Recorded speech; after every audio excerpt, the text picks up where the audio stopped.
మీరెప్పుడైనా ఆలోచించారా? మీ మనసు మీ మాట వింటే మీ జీవితం ఎలా ఉంటుందో? మీరు ఇప్పుడు ప్రశాంతంగా ఉండు అని మీ మనసుకి చెప్పగానే అది ఎటువంటి సాకులు చెప్పకుండా ఆగిపోతే?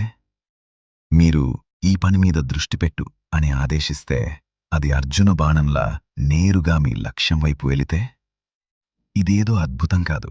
ఇదొక కల. ఈరోజు మనం ఆ రహస్యాన్ని తెలుసుకుందాం. అనగనగా ఒక గుర్రం ఉన్నది. అది చాలా బలమైనది. కాని అది పిచ్చిది.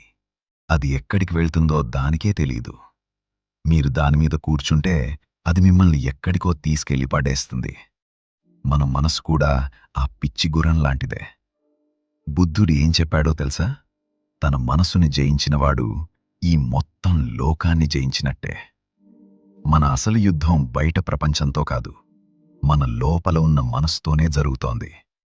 మీరేదైనా ముఖ్యమైన పని చేయాలి అనుకుంటారు. కాని మనసు ఎప్పుడో జరిగిన గొడవలను గుర్తుచేస్తుంది. దీన్ని ఎలా ఆపాలి? మీ మనసుని అదుపు చేయడానికి మొదటి మార్గం బ్రహ్మముహూర్తం. ఉదయం 4 నుండి 6 గంటల మధ్య సమయం. ఉదయం పూట మనస్సు చాలా స్వచ్ఛంగా ఉంటుంది.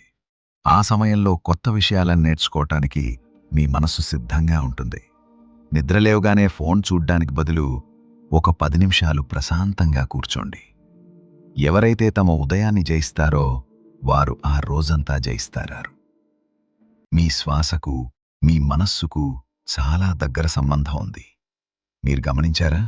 మీకు కోపం వచ్చినప్పుడు శ్వాస వేగంగా ఉంటుంది. అదే ప్రశాంతంగా ఉన్నప్పుడు శ్వాస నెమ్మదిగా ఉంటుంది. అంటే మీరు మీ శ్వాసను నియంత్రిస్తే మీ మనస్సు ఆటోమేటిక్గా అదుపులోకొస్తుంది. ప్రతిరోజు అనులోమ విలోమ ప్రాణాయామం చేయండి. అది మీ మెదడును ప్రశాంతపరుస్తుంది.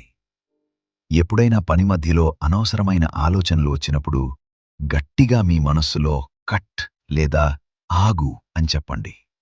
మీరు పదే పదే ఇలా చేయటం వల్ల మీ మెదడుకు ఏది ముఖ్యమో ఏది కాదో అర్థమవుతుంది. మీరు యజమాని, మీ మనస్సు ఒక సాధనం మాత్రమే. మీరు యజమానిగా మారితే మనస్సు మీ మాట వింటుంది. మిత్రులారా, మనస్సును గెలవటం అనేది ఒక్క రోజులో అయ్యే పని కాదు. ఇదొక ప్రయాణం. ఈ రోజు నుండి ఒక చిన్న సంకల్పం చేసుకోండి. మీ మనస్సును మీ బానిసగా మార్చుకోండి.